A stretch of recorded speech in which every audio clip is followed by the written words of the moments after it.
Hi, good morning, everyone. Thanks for joining us this week on our Phillip Security Research morning call for the 28th of March, 2020. Today, we have quite a few stock counters that we'll be discussing, as well as our Singapore Weekly for our macro sector outlook.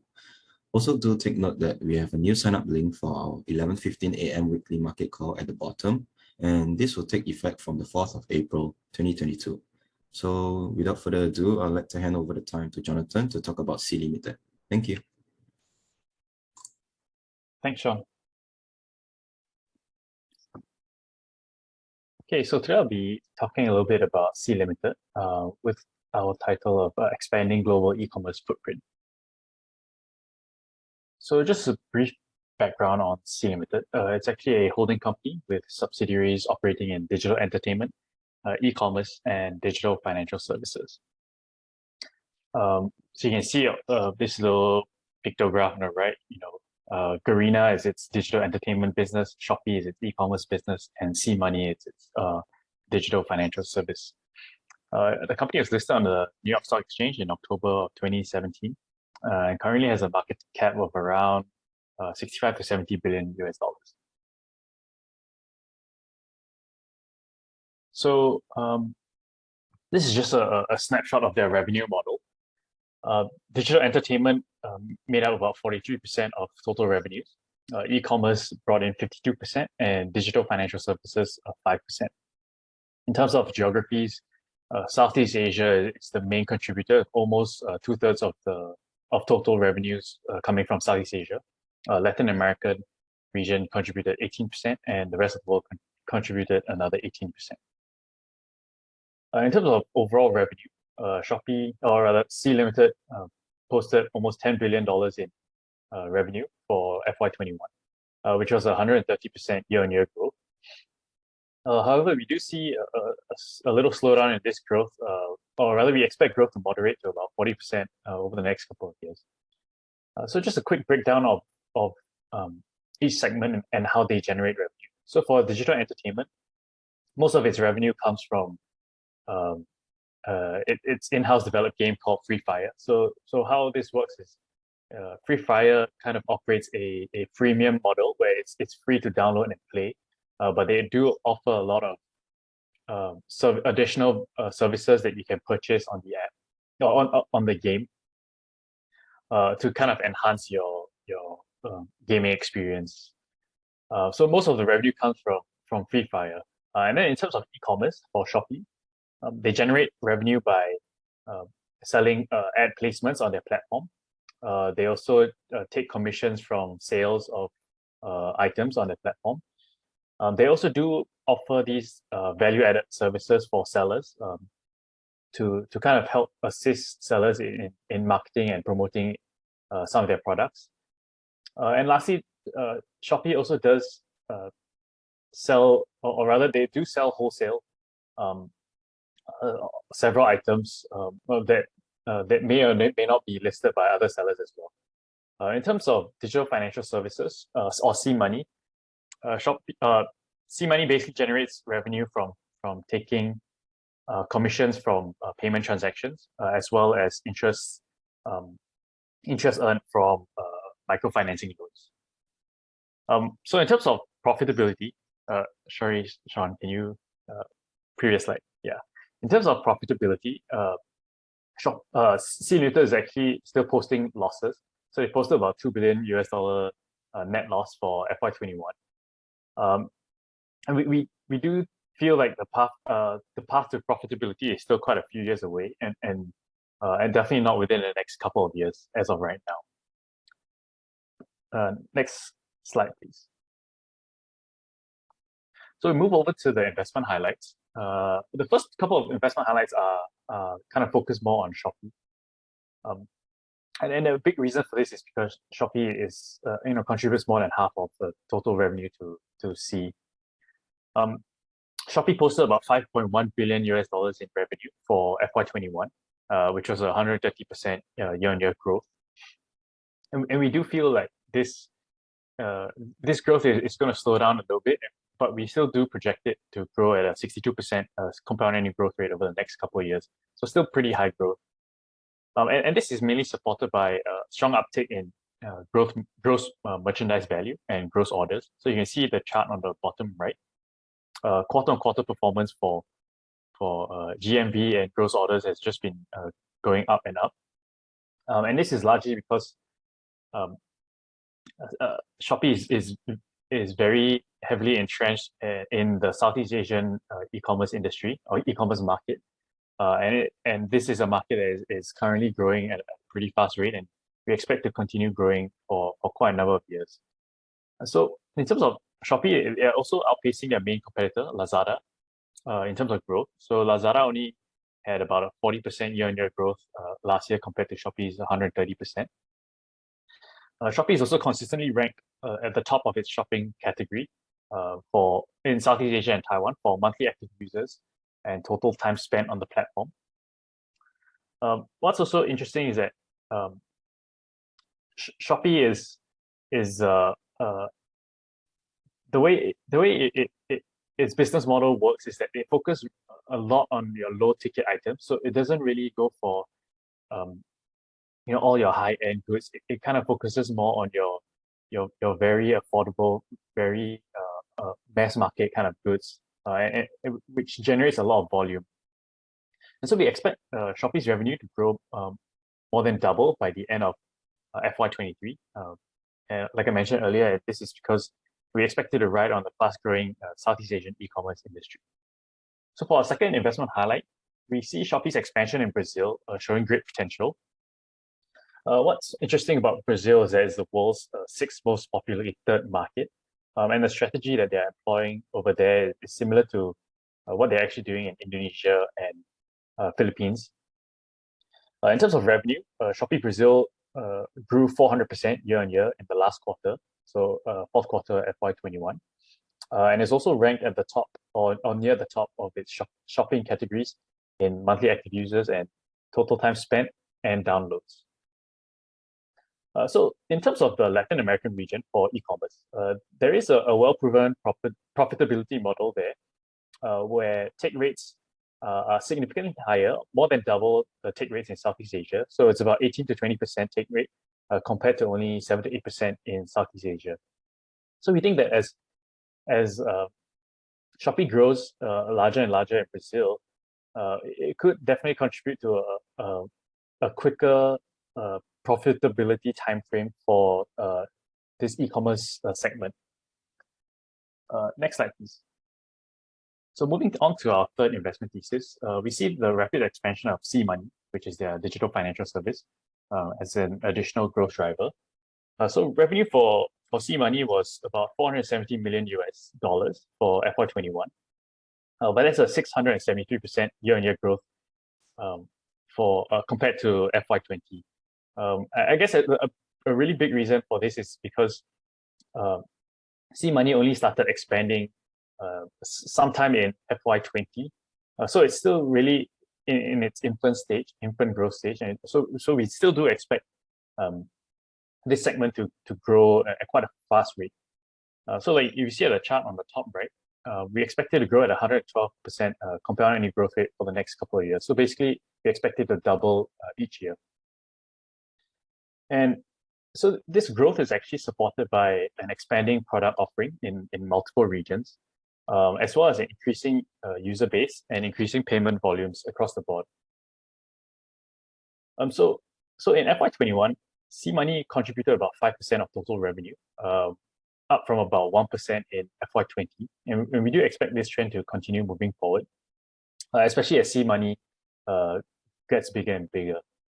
So we see SeaMoney as a natural extension of Shopee, just mainly because it provides a very frictionless payment solution, where shoppers that are using Shopee can easily pay for their products on Shopee or on SeaMoney, or rather, I guess what we know as Shopee Pay. And so we think that definitely for both of these segments, you'll see some sort of synergies as they both expand and grow in tandem. And we expect revenue to grow 5 times by the end of FY23. So moving on to the risks. So one of the major risks that we see is that most of Shopee's, or rather most of Sea's profitability is concentrated in Free Fire. And so the majority of C's digital entertainment business, or Garena, a majority of their revenue comes from Free Fire, like I mentioned earlier. And this revenue concentration risk is something that we view as somewhat concerning, because the overall segment revenue could significantly be impacted if the growth and popularity of Free Fire declines. And this is mainly concerning because games usually have a lifespan of 7 to 10 years, and Free Fire is reaching that seventh year. I think it's sixth or seventh year, and so we are expecting a little slowdown when it comes to user growth there. And we're already seeing for the overall segment, for the overall digital entertainment business, that your monthly active users and monthly paying users have been declining since the third quarter of last year.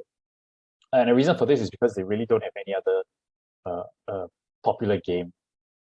And so we're already seeing some headwinds from the ban on Free Fire downloads in India.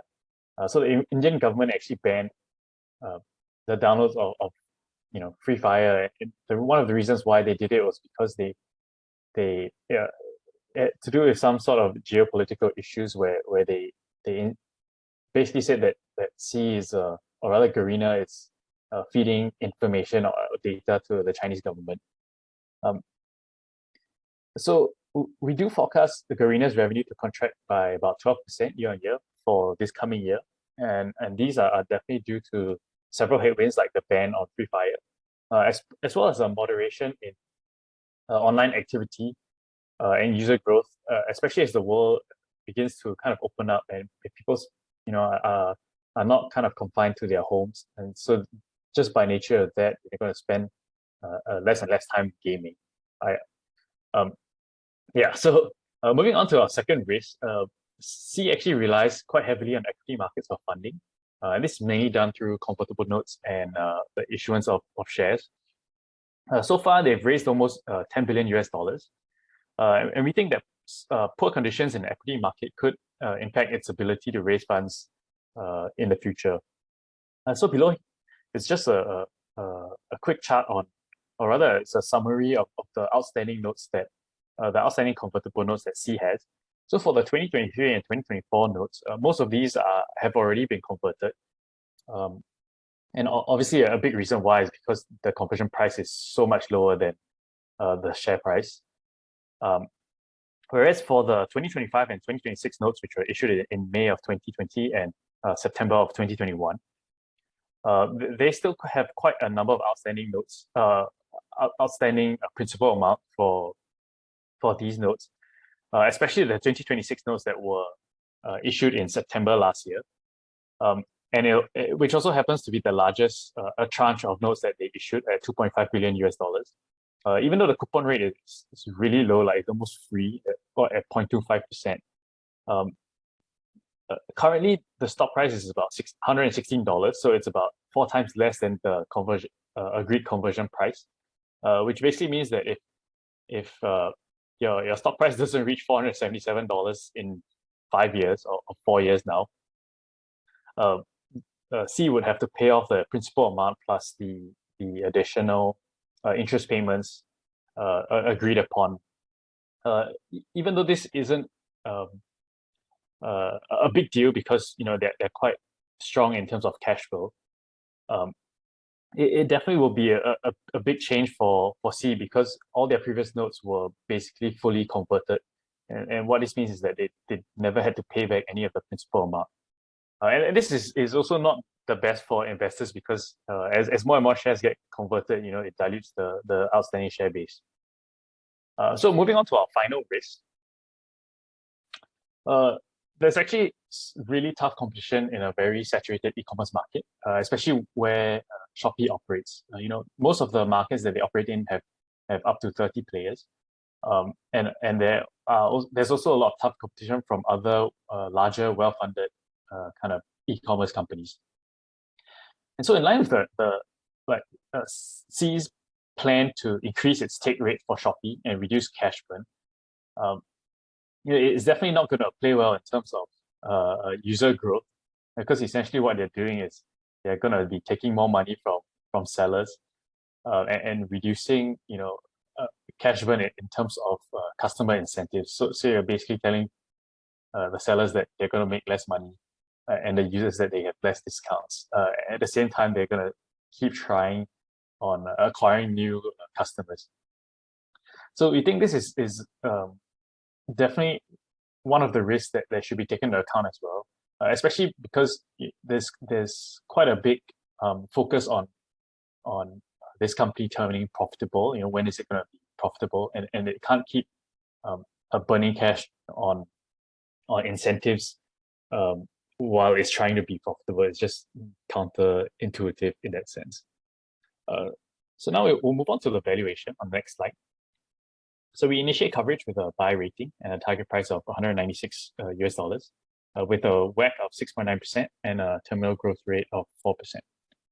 So that ends my presentation on C Limited. I'll pass my time now on to Vivian for Enviro-Hub. Thank you. Jonathan, and good morning, everyone. So I will first be covering a Phillip on the ground for Enviro-Hub Holdings, which we had a POEMS webinar with them last week. And so for Enviro-Hub, they are mainly a e-waste. The e-waste business is the main segment. So other than that, they'll also be placing more focus on the healthcare segment. So for second half of 21, you see revenue increasing 42% year-on-year, PATMI increasing 350%. This is mainly due to the turnaround of the e-waste business. So a bit more on the e-waste. E-waste is basically trash generated from surplus, broken and obsolete electronic devices like those that you see in the picture. And recycling e-waste facilitates the recovery of valuable metals and other materials, thus mainly to reduce pollution and save energy. So if you refer to the chart on the bottom right, you can see that this is a rough picture of the business model, e-waste business model. So in the past, MNCs would pay, Enviro-Hub would pay MNCs to buy their e-waste, and through the recycling process, bulk of it, or 64%, is sold as scrap. About 1% is recovered as precious metals, including gold, silver, and platinum, and 20% as base metals, including copper and aluminium. So for FY22, they are expecting to add new customers, and they would be expanding capacity by 40% to 5,100 tons per year. And in second half of FY21, we see profit before tax, pre-tax profit, increasing 125%, while the margins increased 10 percentage points to 26%. And the main reason for the better margins here include a shift in the business model. So as mentioned previously, they were paying these MNCs to buy their e-waste, but now the MNCs are paying Enviro-Hub to pass them the e-waste. And apparently this shift is due to a result of more emphasis on reducing pollution, including more emphasis on ESG efforts, environmental conservation. And this is also why they are seeing more demand, as a result also expanding capacity for recycling of e-waste. Moving on to the healthcare segment, Enviro-Hub acquired the remaining 75% stake in its associate company, Pastel Glove. So Pastel Glove made the strategic decision to shift the product mix to latex gloves, which helped them fetch favorable pricing and also better margins due to the shortage of supply, as most of the competitors shifted their focus to producing nitrile gloves. Yeah, so apart from that, looking forward with the ISO and SMETA certifications that they are in the midst of applying, these are expected to help in expanding into the higher tier customer base, so serving more US companies, and also hopefully commanding higher ASPs and volumes. On this acquisition, they are acquiring this remaining 75% stake for 46.8 million Sing dollars in a 50-50 cash and share transaction. So issuing 23.4 million Sing dollars worth of shares, and the remaining 23.4 million would be cash consideration. With the profitability underpinned by the profit guarantee of 23.4 million, by the Pastel Glove founder from FY22 to 24. The cash consideration would also be paid in tranches over the 3 years, And in the case whereby, say, for example, the net profit is lower than the profit guarantee, then Pastel Glove founders would be liable to make payment equivalent to the shortfall between the profit and net profit after tax, after deducting the balance tranche cash payment, which will be set off against the cash payment payable by Enviro-Hub. So either case of whether net profit is higher or lower than the profit guarantee would be offset. And under the healthcare products arm, they also have a pharmaceutical business, which is a 40% owned joint venture. And Enviro-Hub is in the midst of opening 3 retail pharmacy outlets in Klang Valley in Malaysia. This is under the brand of R Pharmacy. And by the end of FY22, they are targeting to grow up to 25 outlets. So for this R Pharmacy, they are tapping on the younger generation, opening in suburban areas and selling more specialty products. So in conclusion, for the outlook, there will be higher earnings contribution expected from the supply of healthcare products, with the full year ramp up from the 100% stake contribution from Pastel Glove, and also new MNC customers for recycling of e-waste. So that's all for Enviro-Hub Holdings. I'll now be moving on to Southern Alliance Mining. So this is also a Phillip on the ground for their first half 22 results, and we do not have coverage on the counter.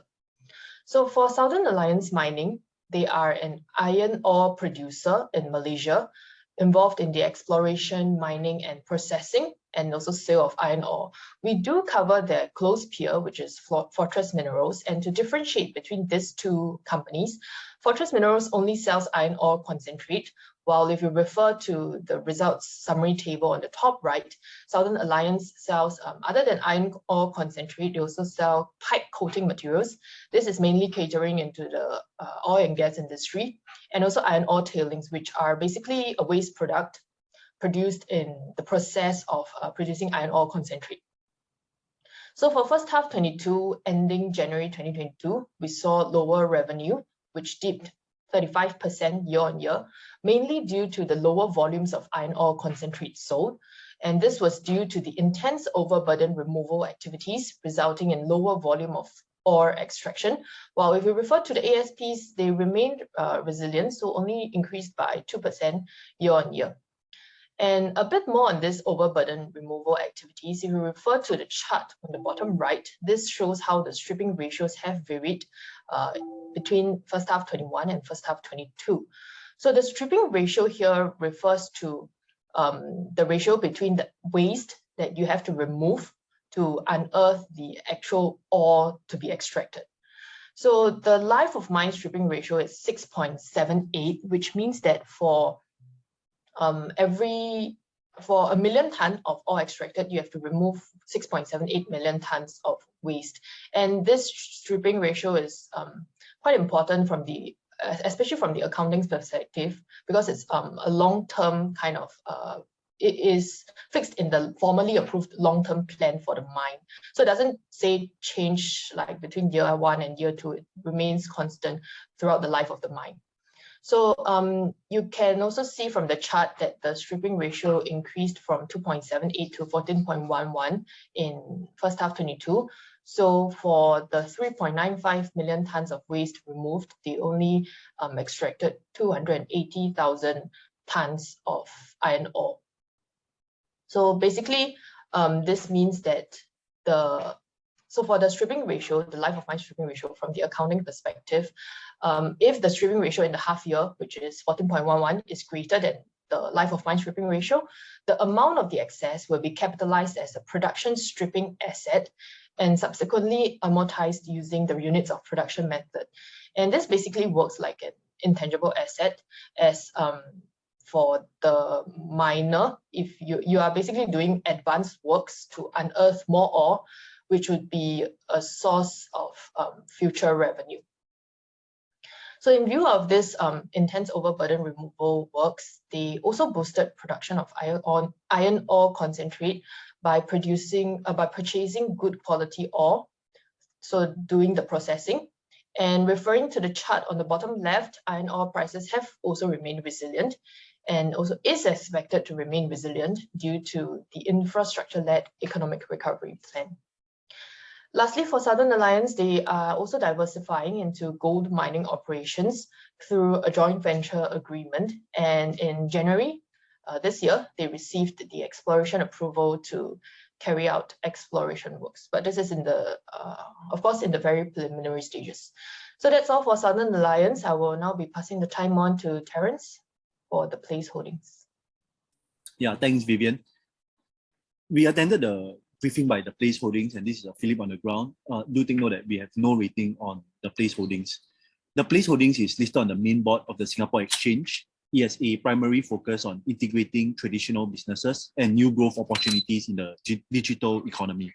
It has three main businesses: property development and property management activities, cultural tourism with new retail business concept, and integrated media-related businesses with management and operation rights.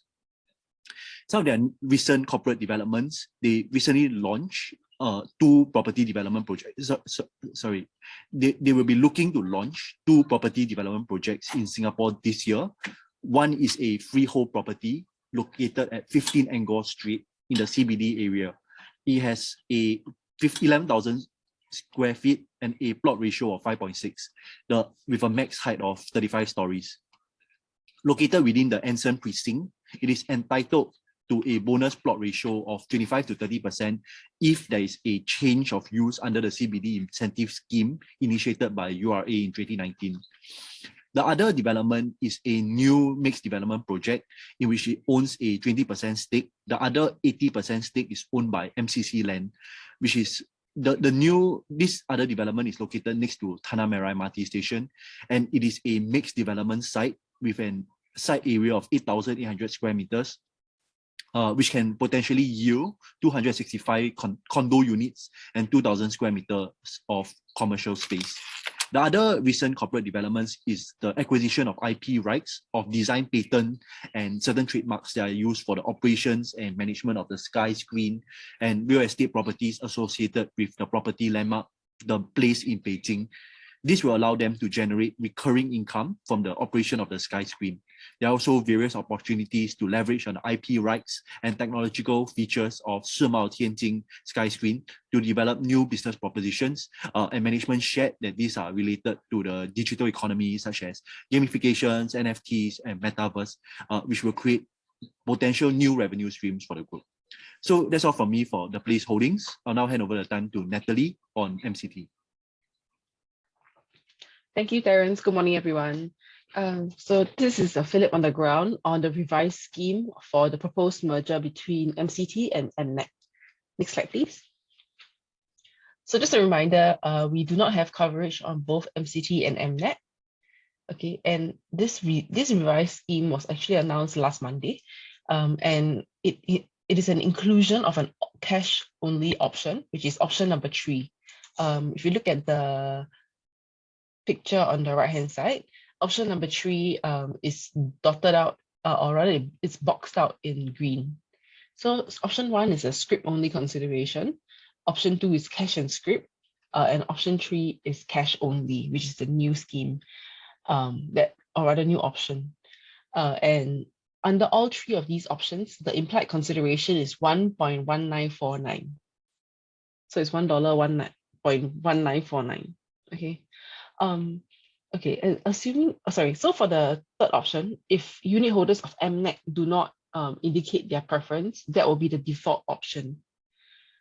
And assuming all MNACT unit holders take option 3, MCT will fund the cash outlay of $2.6 billion via preferential offering of $2.2 billion and perps or debts in the tune of $417 million. The sponsor, Maple Tree Investments Private Limited, MIPL for short, has given its irrevocable undertaking for the maximum preferential offering. And this preferential offering is actually at a price of $2. And currently, as you can see, the share price of MCT is $1.90.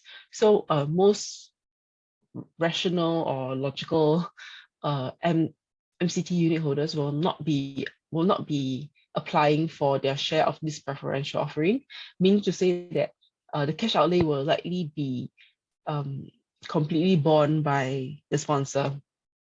And in this event, so Mapletree in Mapletree Investment Private Limited sponsor stake in MPACT, which is the merged entity, if it should be approved, could range between 34.75% to 57%. Yeah, 57% being the option where it's all unit holders elect for cash only, and Mapletree, the sponsor, has to subscribe for the perps. Yeah, and also not to mention that the perps they are subject to a voluntary 6 months lockup. Okay. And one last thing to note is that the estimated completion has been delayed from end June to end August. So just a quick recap on the deal metrics. The consideration of 1.1949 is actually based on MNACT's NAV as at 30th September 2021, and the exchange ratio of 0.5963 times is based on MNACT and MCT's share price at the date of the merger announcement, or rather the previous trading day, being 1.1949 and $2 respectively. Next slide, please. Thank you. Okay, so in terms of how accretive this scheme is, or how the metrics will change under this pro forma analysis, in fact, there is no change between option 2 and option 3. So the deal metrics actually remain largely intact. The DPU accretion for both option 2 and option 3 stands at 8.9%. Yeah. Okay. So clearly, unit holders like this new all cash option, as it removes the uncertainty of the price uncertainty of being linked to MCT shares. We saw that after the announcement last Monday, share price popped up by 8.9% the following day, and is currently trading above the cash consideration of 1.1949, currently around 1.23. Yeah, and the reason for this, we think, is because as we are approaching the 31st of March 2022, that is when that is Mapletree's financial year end, meaning to say that there will be second half dividends or second half DPU that will be announced, and of course, unit holders of the MNACT shares will be entitled to this second half dividends. If you look at the table on the left-hand side, the bottom left-hand side of the screen, there will be 2 more dividends. They are boxed out shaded in blue. So of course, the upcoming one, which is the second half dividends, which could range between 3.4 to maybe even 4 cents. And that of course, added to the 1.1949 will give you a target price, or rather a share price of around 1.23 to 24. Yeah, and also not to mention, because the deal completion has been pushed back, that means that the cleanup dividends, there will be about 5 months worth of cleanup dividends. Yeah, okay. So that's all for MCT and MNACT. Moving on to Elite Commercial REIT, which is also a Phillip on the ground, as they did a TR presentation with us just last week. Thank you. So once again, this is a non-rated counter. Elite Commercial REIT is a UK REIT, and they have 155 assets located in the UK. 99% of these assets are actually leased to the UK government, and you can see the tenant breakdown at the top right-hand side of the screen. The major tenant is the Department for Work and Pensions, DWP for short. Okay, so other attributes, the portfolio is 100% occupancy and a WALE of 6.8 years. Most of the leases actually have inflation-linked rental escalation that will happen every 5 years. So meaning to say that from year 1, 2, 3, 4, and 5, the rent will be fixed, and then come year 6, there will be an adjustment to the rent. And the adjustment is based on the prevailing inflation the compounded inflation between year 1 to 5. There will be an example provided later on, so I'll talk more about that later. Some other updates would be the removal of lease break options for 108 out of 117 DWP occupied assets. So for these assets, they actually have lease break happening in 2023. So that has been de-risked, and the new expiries, or rather new lease breaks, have been pushed out all the way to 2028. And that can be seen in the bottom graph. You can see that there's very little expiries happening from now until 2027, with the major expiry and weighted average lease break tower happening in 2028. Okay, and while most of the leases that will be experiencing this rental review, which is most of the DWP assets, that will happen in 2023, April 2023. Out of that, most of them will be expected to have a rental uplift or a positive reversion, a positive escalation, except for 11 of the assets that account for 5.3% of GRI, they will have a rental reduction. Elite also has entered into a sustainability collaboration with DWP, and Elite has committed to invest $12.5 million towards AEI works to green the portfolio and of course maintain its modern features. Yeah, and this is expected to be paid out or be invested over the next 3 years. And DWP will also invest 3 times the amount towards these sustainability collaborations, meaning to say that, of course, the government will then be more incentivized to not exercise their lease break because they have already put in money into the asset. One thing to highlight is that gearing is slightly elevated, 42.4%, and the debt on fixed rates is on the lower side for the REITs at 63%. Next slide, yeah, thank you. Okay, so earlier I was saying that I'll give you an example of the rental escalations. Okay, so it's based on the UK CPI and it's subjected to an annual floor and ceiling of 1% and 5%.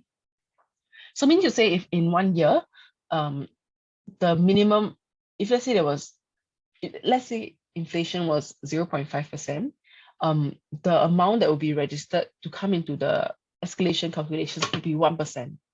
And if let's say inflation was very high, 10%, the maximum that will be used for the calculation will only be 5%.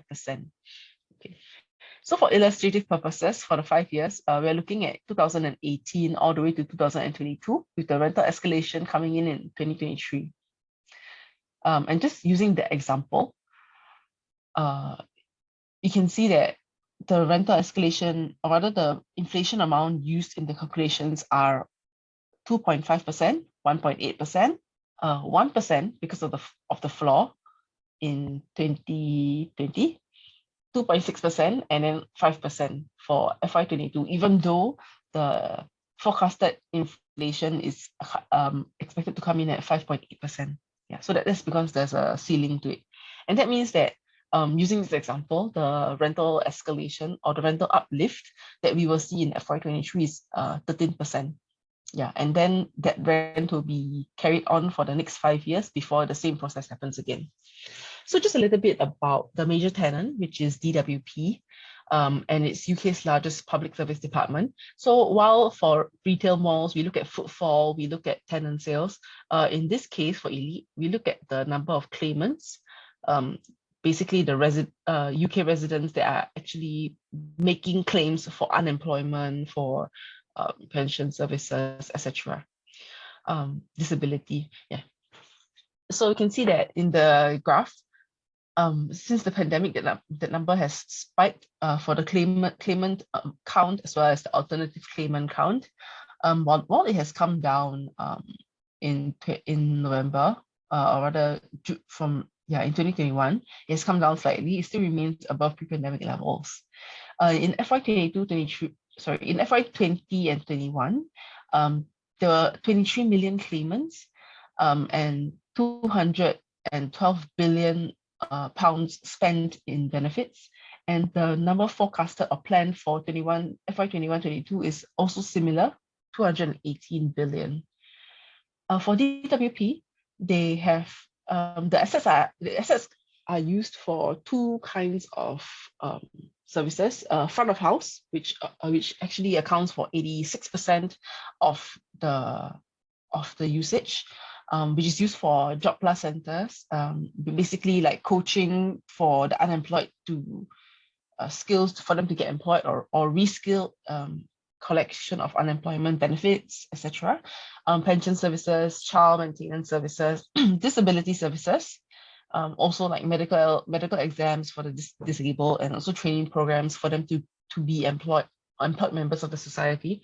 And of course, there's also some back of house kind of usage, which is like finance, supporting the claims process, call center and IT support, etc. So while we do not have coverage for Elite, we do note that it is a very stable REIT because of its its tenant breakdown, being largely UK government agencies, and based on the last 12 months yield, dividend yield. Based on the last 12 months dividend yield, is coming in at around 8.4%. Yeah. So that's all for Elite. I'll now hand the time over to Paul. Thanks, Natalie.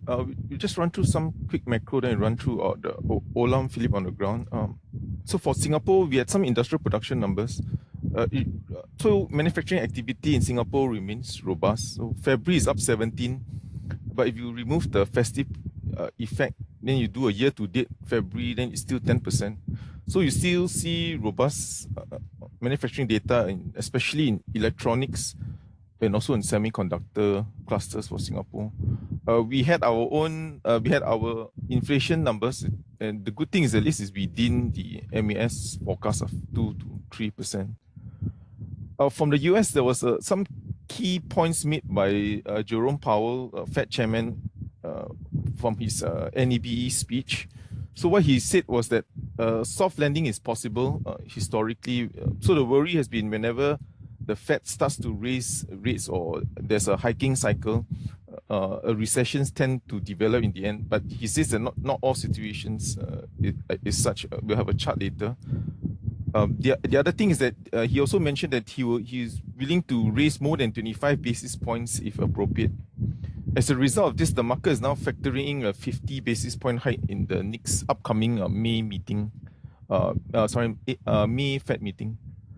There was also some good numbers in terms of industrial production for the US.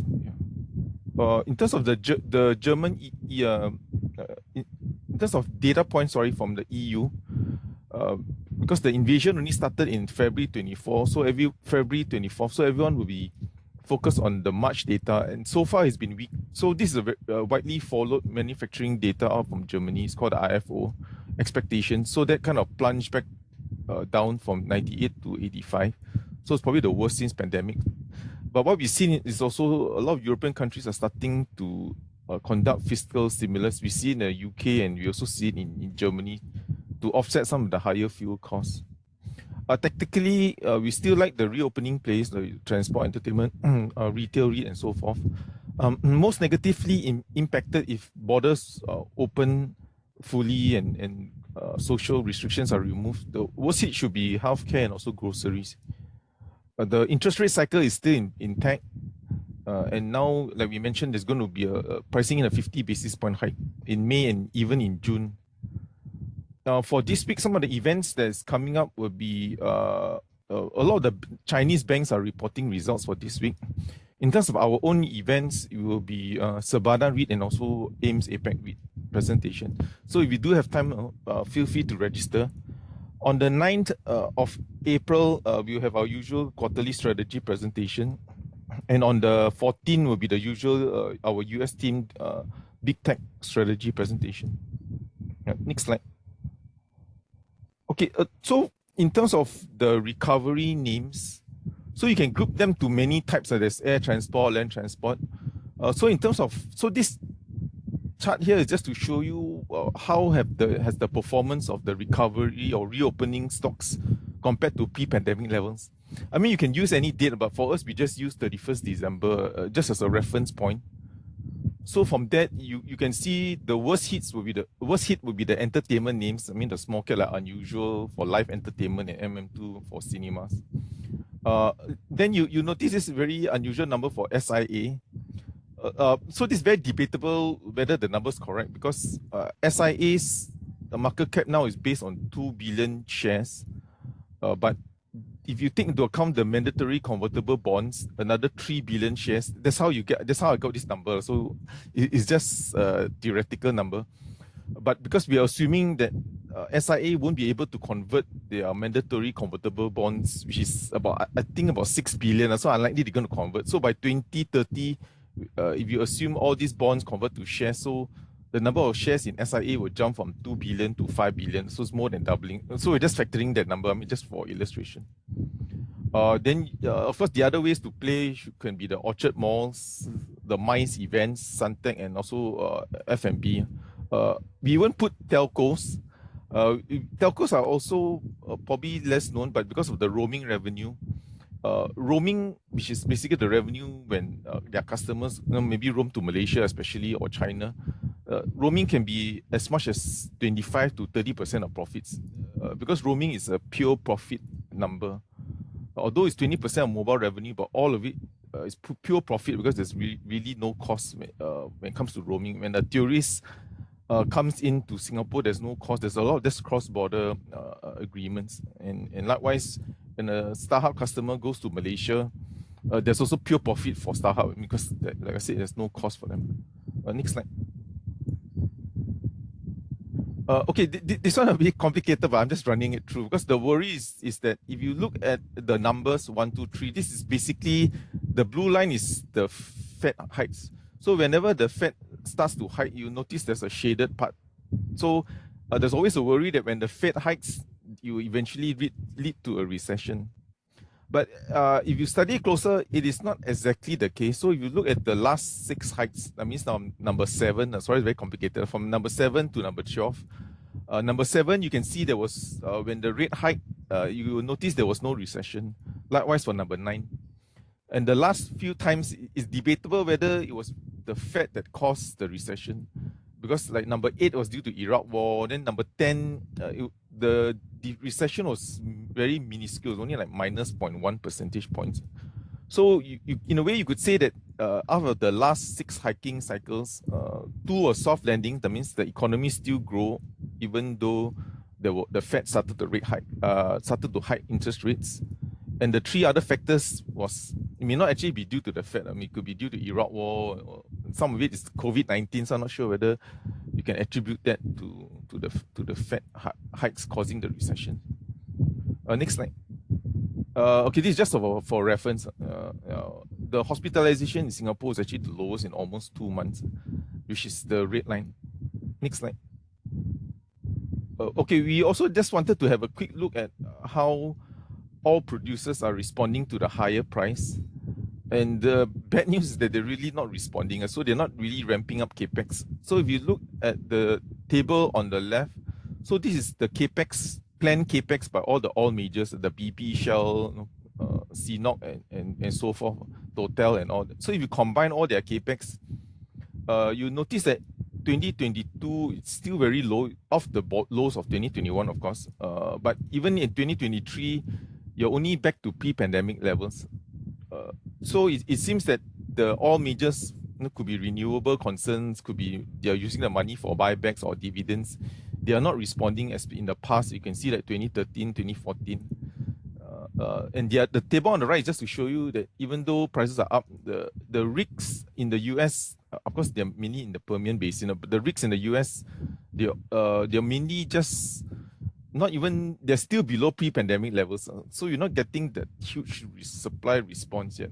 Yeah, I mean, this is just for interest. I mean, this is just a study that we just wanted to double check on. Next slide. Okay, so I'll just run through on Olam. So Olam used to be called Olam International, then they changed it to Olam Group. It's basically the same thing. There's just some reorganization. So the Lisco now is called Olam Group, used to be Olam International. So there are three key parts to Olam Group now. There's OFI. So this is the biggest one, the most important one that's going for IPO. There's Olam Agri, which did a deal with Saudi Arabia, and there is Olam Global Holdco, which is the green. This is basically leftover, the business that they don't want. You just, I guess, just chuck it there. The bottom of this, you can see that's the EBITDA revenue. So most of the EBITDA comes from OFI. So let me just run through the key points. They recently divested a stake in Olam Agri, which is the one in the middle, the orange one, the orange part, for 1.7 billion Sing. So that implies the valuation for Olam Group, the listed company, around 5 billion. I mean, just round it off, compared to the whole market cap right now of 7 billion. The financial impact is that they're going to get a gain of 1 billion, but of course, everyone's asking whether they're going to pay dividends, and the answer is no, they're not going to pay any special dividends. It's mainly just to de-gear. Once the deal completes in end 22, they will also look for an IPO for Olam Agri. The valuation of the deal is 9 times. You can see for that, just for your reference. So the main one that can really move the price is going to be the OFI, which they wanted to list, supposed to list by second quarter, but this has been delayed. So it's not going to happen because of what they mentioned was due to market conditions. Basically, no buyers. I mean, and we in the UK, they mentioned there was no listings in March. So probably they might be facing some difficulty getting those valuations. But anyway, so the key point is, what is the valuation for OFI if they list it? Again, it's up to, because they don't give details. If you use EV/EBITDA, the issue with using EV/EBITDA is that they give you the EBITDA, but they don't actually tell you what is the EV. So if you have to make some assumptions, the listed peers are 16 to 24 times for OFI. At the very bottom, you can see some of it is AAK, some is Berry Calibre, but some of these are cocoa processing, so may not be directly comparable. But if you just take a number, take 12 times EV/EBITDA, the market cap for OFI alone could be 8 billion, which is bigger than the whole market cap of Olam Group. But the key thing is that not only is it bigger, but they're going to give OFI shares to all the Olam Group shareholders. That means people like us, if we buy. So that's important. Otherwise, it becomes like a theoretical value. You know, it's like Singtel owning Bati and it's like 30%. But again, if you don't get the shares, then we have to end up putting a discount. So as a result of this, the OFI valuation is the one that's driving the whole Olam Group direction up here. The last one is OGH. They want nothing much, that's all the leftovers. So they're just going to start selling all this leftover business that they do not want. They call it deprioritize. That means the unwanted ones. Anyway, okay. So the outlook is depends on everyone's view. I mean, how you want to value OFI. The listing is going to be a major distribution because the distribution in specie of OFI shares to Olam Group. For us, our own view is we don't think you're going to get the 16-24 times, because if I'm going to take up OFI shares in London, because they're going to list in London, primary and secondary in SGX. I mean, if I'm going to take OFI in London, I know there's everyone who owns shares, the minorities are all going to dump on me. So obviously I wouldn't be getting fair valuations. I would want a discount. So that's why we use like 12 times EV/EBITDA. Again, it looks cheap right now, but again, it's all about the timing of OFI. If they're not going to happen by first half, so the closest is going to be end of this year. The timing is unknown and also not clear how shareholders are going to respond. But in the meantime, if you do own it, you will get like a 4% dividend yield, and hopefully the results should be better. And then you just have to ride on it while you just have to wait on this unpriced upside or this optionality. Okay, next slide. Yeah, hope didn't confuse anyone. But okay. Anyway, just as a reminder, from next week onwards, if you use the same Zoom link, you won't be able to access because we changed the Zoom account. So we do hope that if you want to join us, just sign up for the new link. Sorry for the inconvenience. It's the one in the middle, the QR code. So we will be effective next week. We will be using this Zoom account rather than the old Zoom account. So sorry, so that everyone who still wish to join us, you have to change to this new sign up. Yeah, so you need to sign up again. Yeah. Yep. Okay. Thanks everyone. I think we can move on to Q&A. Thank you.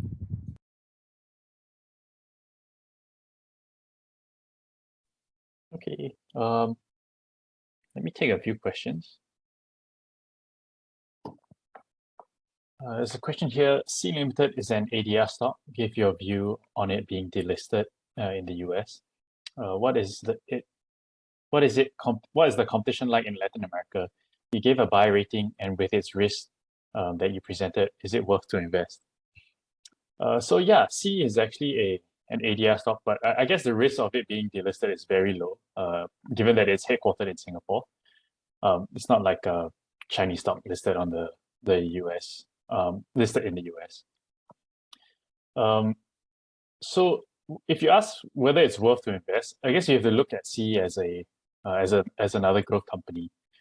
And like most growth companies, other than big tech, the biggest question would be, will it be profitable? When will it be profitable? And how much can it grow? And so for C overall, it is actually growing really quickly. So I mean, there's a lot of pros to it as well as cons. In terms of its risks, like when it comes to Garena, which is its digital entertainment business, we think growth there will still grow overall, but it will be a lot more muted compared to e-commerce, compared to Shopee or C-Money. So it shouldn't be too bad. When it comes to the convertible notes, as of right now, C actually still has a very strong cash position, like I mentioned earlier. So it's not like they won't be able to, if say for example, all the convertible notes aren't converted, it's not like the company won't be able to pay it off and pay the interest payments off as well. But it is still a risk because if the cash position of the company changes moving forward, then if they like, for example, if they acquire another company for a large amount of money or something like that, or anything that makes their cash and cash equivalents decrease, then it could present some minor issues there. But in terms of e-commerce competition, I guess like any other business, there's intense competition globally, and not just in Southeast Asia. So it's just part and parcel of being a growth company.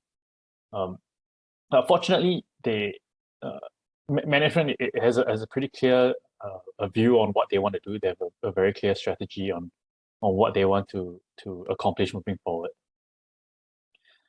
So I hope that answers your question. The second question is, hi Jonathan, what do you think it will take for C to challenge? Sorry, for your second part on what's the competition like? The main players in Latin America are Mercado Libre, Amazon, Americanas, and then I guess Shopee. So there is actually very tough competition in Latin America, especially Mercado Libre, who has been there for about 20 years, and Amazon, obviously, because it's very close to North America. Yeah, so for the second question, hi Jonathan, what do you think it will take for C to challenge Mercado Libre's dominance in Latin America? Also, does C have any update on their digital banking license in Singapore? And do you think it will make any significant contribution to C's earnings in the next few years? So yeah, in terms of competition in Latin America, I think it's going to be very difficult to overthrow Mercado Libre, just because it's been there for so long. It's basically like trying to overthrow Amazon in the US.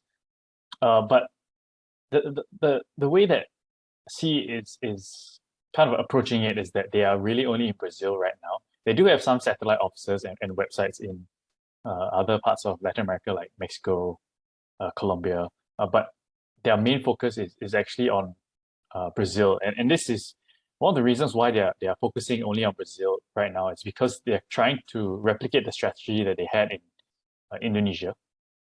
Given that the demographics are fairly similar, population-wise, it's 200 plus million people, and so to the company, Brazil is really like a duplicate a market that is still ripe for growth, and there's still a lot of opportunity there.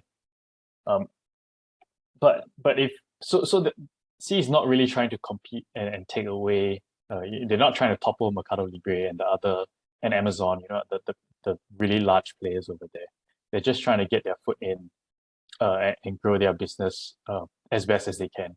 And if they do grow it as like how they did in Indonesia, with the take rate that is double the that of the take rate in Indonesia, essentially with the same same volume, they'll earn twice as much. So on to the digital banking license. Actually, C is very tight-lipped on this. They haven't really said much, and I think one of the reasons is because they probably don't have a lot of growth plans within Singapore to use the digital banking license. They do also have digital banking licenses in, I believe, Indonesia, Thailand, and these are more their target market because they're basically targeting the underbanked, right, the underserved. Whereas in Singapore, the market is most of the people here, they have bank accounts, they're not underserved. They have easy access to credit facilities. But I guess being headquartered here, it does make sense for them to at least have some sort of digital banking license so that transactions can come through here. Otherwise, it would be quite ironic if they didn't have one, whereas all the other countries had licenses. And so part of their strategy is actually to acquire a lot of licenses in neighboring countries, especially in Southeast Asia first, before expanding their product offerings there. So in terms of like revenue contribution in that aspect in Singapore at least, we don't think it will make that much of an impact. We'll probably be looking forward to Indonesia, Thailand, Philippines to kind of show a lot of revenue contribution there. Yeah, I think that's all for C at the moment. I'll pass my time on to colleagues. Thank you. Hello, Vivian here. I will take a few questions on Fortress and Southern Alliance. So first one is, which one is a better choice for iron ore commodity exposure between the two? So I would say if you want totally complete iron ore exposure, it would be Fortress Minerals, as explained just now. For Southern Alliance, they also have like a certain extent to the oil and gas industry because they sell this pipe coating materials, which is would depend on the demand and you would have to look at the oil and gas industry. So for Fortress Minerals, currently they are selling purely and only iron ore concentrate. So hope that helps for that question. Second one is on which one has a better prospect, Fortress or Southern Alliance? So a bit more information on this, maybe we'll be looking at the reserves that they have.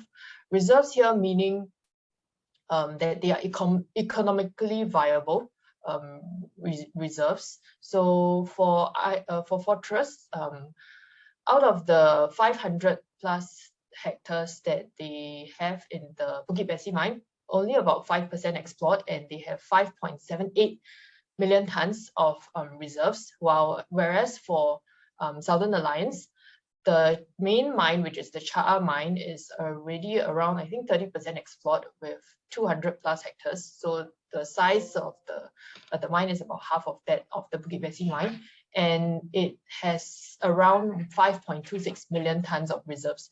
So reserves wise is around the same, but the area that is potential for further exploration wise, then Fortress Minerals would have a larger area for further exploration on that. Yeah, and if you look at the volumes of iron ore concentrate sold so far for on a half yearly kind of basis, if we compare, then Fortress Minerals is also selling a higher volume over the past, I think, 2 financial years. Yep, hope that helps. Thank you. I'll pass on the time to the rest of my colleagues.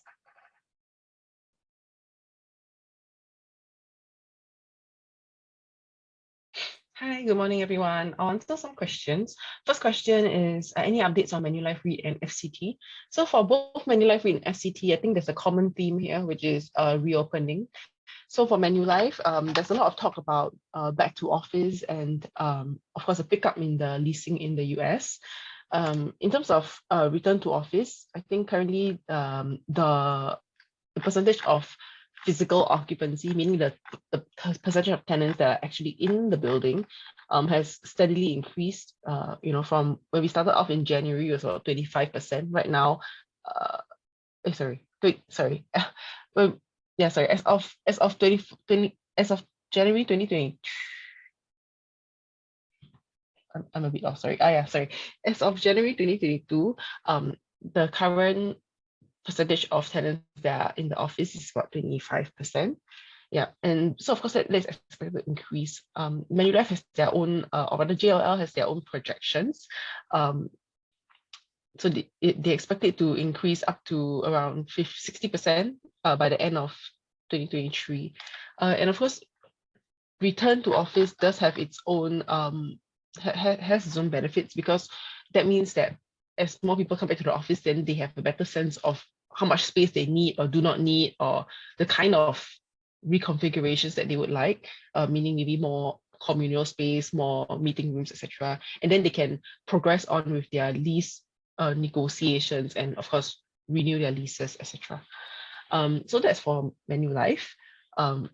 General, I think JLL is also seeing that there is a bit of return flight to quality, meaning that the kind of assets, the grade A trophy kind of assets, they're getting more attention. The stat that they have provided is, these new assets actually registered 52 million square feet of occupancy gains versus 140 million of occupancy loss among like the lower tier or lower grade kind of assets. So in general, it's just a recovery story for Manulife. For FCT, also recovery story. I'm sure you know in March, the government actually announced that HM sales can continue. The ban on HM events, HM sales has been lifted, so they can continue. And while HM sales actually do not contribute that much to revenue, the benefit is that it actually allows more people to come back to the mall, draw people more back to the mall, so that will actually mean a potential for more spending. So that, and of course the vibrancy of the mall in general, and also not to mention the 10 pax dining that so for dine-in and restaurants the number of pax for dining at restaurants have been lifted from 5 pax to 10 pax. And I think if you've read the newspaper, you've seen that a lot of restaurants have actually been getting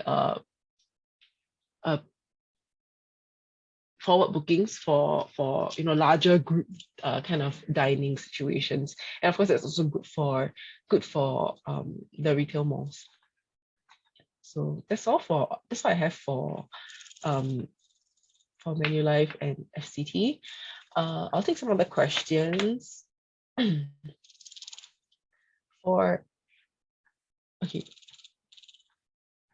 This question is about, why is the current stock price of MNACT higher than the offered cash price? What are the hidden values? They actually kind of answered this question earlier on. So for MNACT, the current price is about $1.23 thereabouts, and that's of course compared to the cash offer of 1.1949.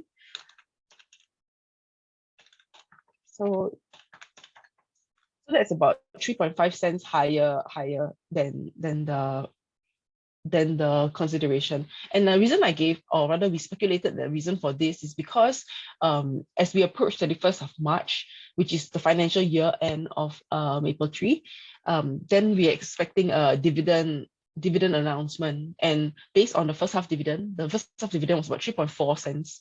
So we expect that the dividends could come in around 3.5 to 3.7 maybe, and that will of course bring the sort of implied value of MNACT higher to about 1.23 to 1.24. So that should answer the question. Okay, I'll take the other question. Another related question to MNACT. So the expected April to August 2022, 5 months of cleanup dividends belongs to unit holders. So the answer is yes, it will belong to MNACT unit holders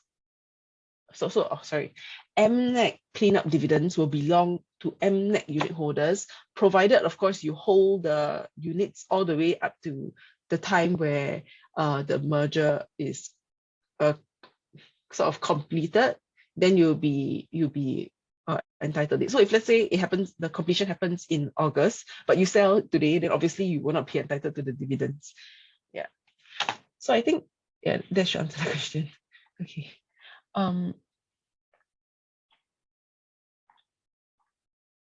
Okay. Any views on CICT with the recent sale of 79 Robinson by CLI? So this was last Friday. CICT actually announced that they will be acquiring 70% stake in 79 Robinson Road, which is an office asset located in the CBD area. The remaining 30% will be acquired by one of CLI's private equity firms called Coref. Okay, so they are actually buying the asset from their sponsor as well as the partners of 79 Robinson Road. And 79 Robinson Road is actually a relatively new asset. It received its TOP in April of 2020. That means it's only been operating for about less than 2 years. Okay, and in terms of accretion, based on January 2022 occupancy of 92.9%, the kind of accretion, and also of course based on the assumption of 63% loan to value ratio, the DPU accretion for CICT is 2.9%. Yeah. Yeah. So of course I think one of the good things about this acquisition is that even though CICT is not acquiring a full 100%, their JV partner, which is Coref, is willing to go ahead with the change to limited liability partnership, which actually allows CICT to benefit from tax transparency on this asset. Yeah, so even though the JV partner, which is Coref, doesn't benefit from any tax transparency due to the conversion of limited liability partnership, CICT does. Yeah. Okay. So obviously, so that is positive in our view, and I think this acquisition of 79 Robinson has been speculated and anticipated. So I think that's overall very positive. Yeah, and because the accretion of 2.9% is based on occupancy of 92.9%, that actually means that this acquisition could be more accretive. Of course, if and hopefully when CICT is able to raise the occupancy or committed occupancy in 79 Robinson Road. So there's potential upside for that. Yeah, and given the limited supply of CBD space and also potential assets that will be taken offline in the CBD for redevelopment, the office rents should be on the recovery track.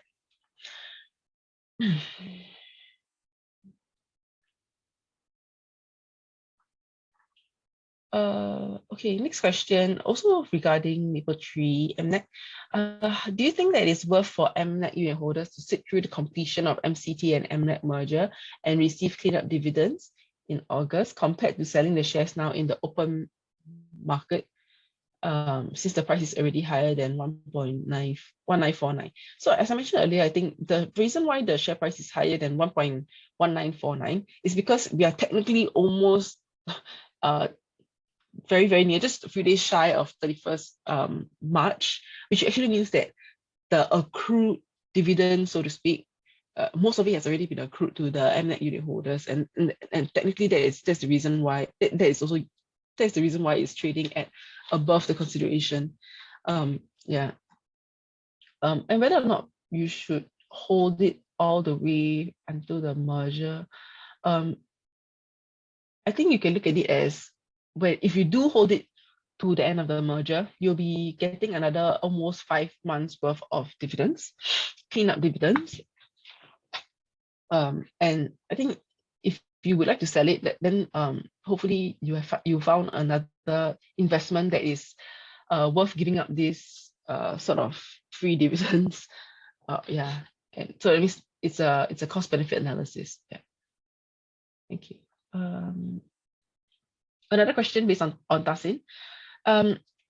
What is the outcome of the refinancing with the banks, and can you comment on their divestment plans? So just for those of you who are not too familiar with Dasin, they have been the main overhang on Dasin is their inability to secure refinancing for their loans.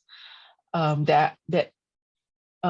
instead of being able to secure refinancing, what happened was that they managed to get extension. I think they extended the loans by 2 or 3 times, and the initial loan amount was for, sorry, give me 1 second. The initial loan amount was for about 500 million Singapore dollars, and then that sort of snowballed. So it actually increased to about 700 over million dollars in loans. Yeah, and last year they actually brought on a new sort of sponsor, which is Sino-Ocean. So Sino-Ocean actually bought 70% stake in the trustee manager from the chairman. So they have a 70% stake, and the chairman also granted them an option to acquire up to 25% of the ordinary share units from him, making them a major shareholder. So it's a call option that will increase their stake from 6% all the way to about 25%. Yeah.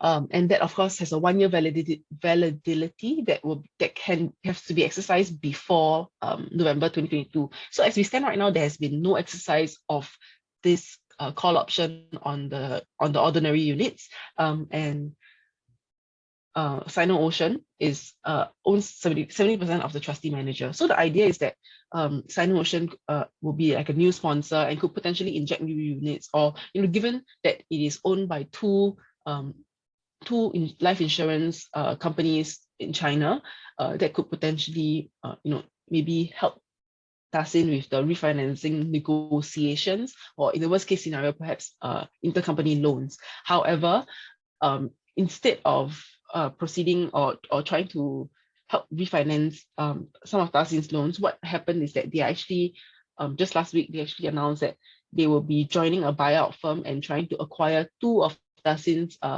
major assets. Yeah, so of course I think that on one hand it does help to pare down the outstanding and maturing loans. However, that would mean that the portfolio will be, of course, severely weakened by the removal of these 2 assets. So in general, I think good and bad, because if let's say Dasin is not able to refinance the loans, then that means that the bank could potentially force sell the assets, and that could erode shareholders' wealth even more than the loss of these 2 relatively high quality assets in the portfolio. So I think it's a bittersweet kind of situation. Okay, I hope that answers the question.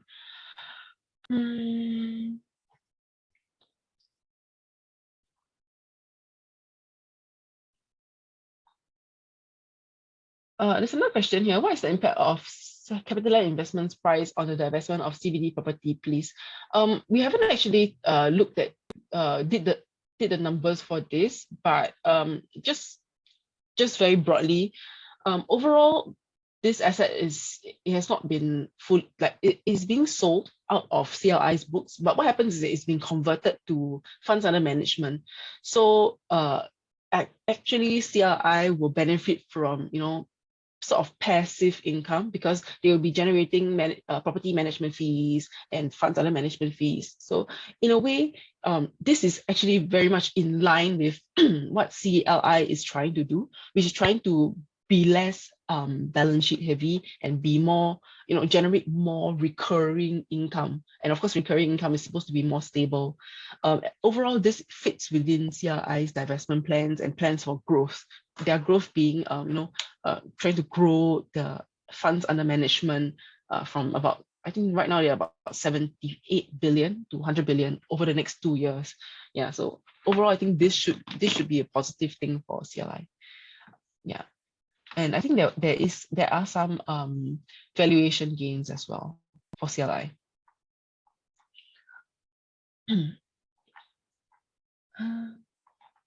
Sorry, I'm just scrolling through some of the questions here. Another question about MCT MNACT merger. What's the probability that the merger will not go through, and can Mapletree vote in favor of the merger? So typically in these kind of situations, the sponsor or the affiliated entity will abstain from voting. Whether or not it will go through, I think that just looking at how MCT share price has been performing, you can see that perhaps the merger is not very well received. But of course, I think it is a matter of eventuality, because as we see more REITs going to acquire properties overseas, I mean, even CICT, you see they've gone to Germany in 2019, and now they're going into Australia. So I think it's an eventuality kind of situation. While I think a lot of unit holders like that MCT is Singapore focused, I think they might eventually have to go overseas for inorganic growth, because the amount of transactions that is taking place in Singapore is actually quite limited. And that might actually lead to potential overlapping mandates or between MCT and MNACT. So even this merger could be a matter of eventuality in a sense. So I'm not very comfortable to comment on what the probability of the merger will be.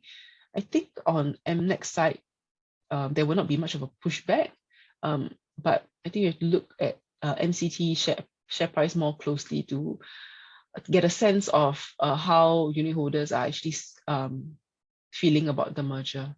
Yeah. Okay, I'm still scrolling through some of the questions.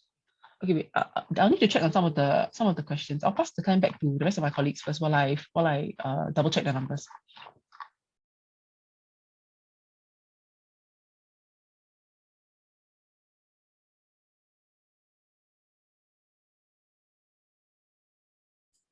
I'll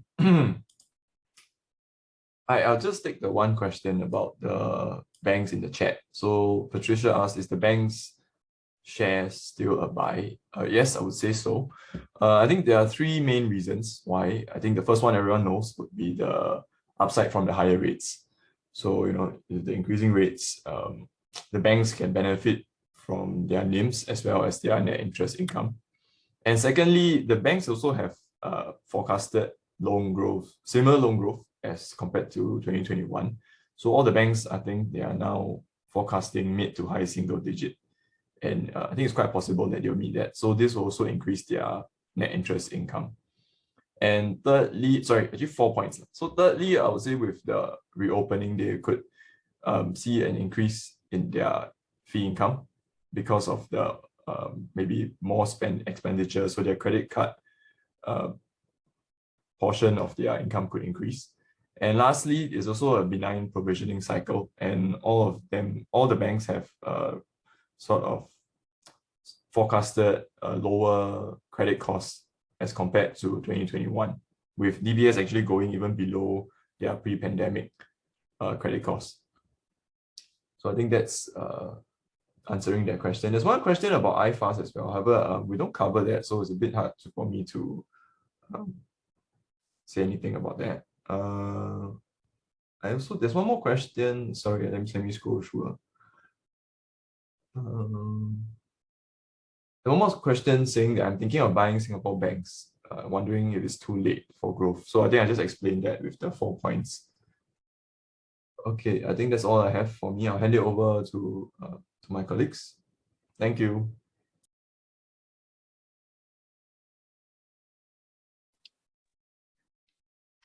Yeah, I think I'll take the next few questions. Any comments on the recent buzz on Keppel Corp thing? Yeah, so for Keppel, they already announced that they are looking to announce the transaction with Sam Marine this week. They haven't announced it yet, but they will announce by first quarter. So I think that's one of the reasons why you see a strong run up in the share price, because people are expecting the announcement on the divestment of its O&M unit by this week. So we don't have anything now, but when they do, we will provide an update. I'll go to the next question. And can comment on Keppel Infrastructure Trust proposed changes in fee structure. Is it better for shareholders and for Keppel Infrastructure Trust? Yeah, so what they're essentially doing is moving changing the fee structure from a fixed fee to one that is pegged to the cash generated by KIT and also the DPU growth. So for us, that's a good thing, because they can only be paid the performance fee if they grow their DPU. So that will provide better alignment for shareholders and management, because they are now aligned, and the rate that KIT is charging is also in line with the market. So nothing that is to the disadvantage of shareholders. So overall, is a good thing for shareholders.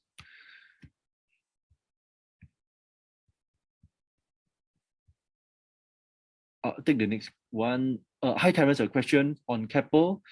Management guided the merger of its O&M unit with Sam Marine end of Q1 this week. Yes, that's correct. Next question. I am now in the money for Keppel. In your opinion, should I cash out on part of the Keppel position or move the cash to buy Sam Marine or wait for the merger? Obviously, the risk is the terms of the merger if they are more or less favorable to Keppel. So again, apologize because we can't comment on the thing now, because we also don't know what's the terms of agreement between Sam Marine and Keppel. The only things that we know now are the public information that they publicly announced, and that is that Sam Marine will inject $500 million to Keppel, and Keppel will divest the O&M unit to Sam Marine to merge, but the exact terms we are not sure yet. So it's better to just, if you want to play on speculation, then that's not very wise. So then but in terms of our current call on Keppel, we still maintain, even though like what you say, there's a very strong run up, but we still have a buy call on Keppel, and our target price on Keppel is still $7.07. So no change to the target price. I hope I answered your question. If I didn't, you can feel free to put a follow-up. Yep, that's all for me. I'll hand over the time to the rest of my colleagues.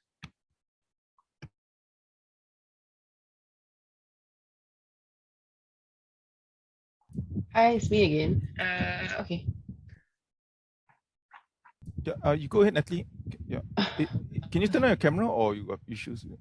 I have technical issues actually. Okay, sure, go ahead. Yeah, go ahead. I'm using my desktop right now, which has no webcam. Or rather, I ordered it yesterday, but it's not here yet. Yeah, okay. Okay. Sorry, the question I want to take is about MCT MNACT. How can we profit from this merger? Is MCT an attractive buy at $1.90 now, since the sponsor is buying it at $2? So based on our third calculation, which is a theoretical extract price, or in this case, X preferential offering price, that is actually $1.94. So technically speaking, if you buy at $1.90, you stand to gain 4 cents based on this third price. Yeah. So that's usually the way that we look at whether or not to exercise or not to exercise in this kind of case. But in this case, there is a 4% upside based on the theoretical extract price if you were to buy MCT.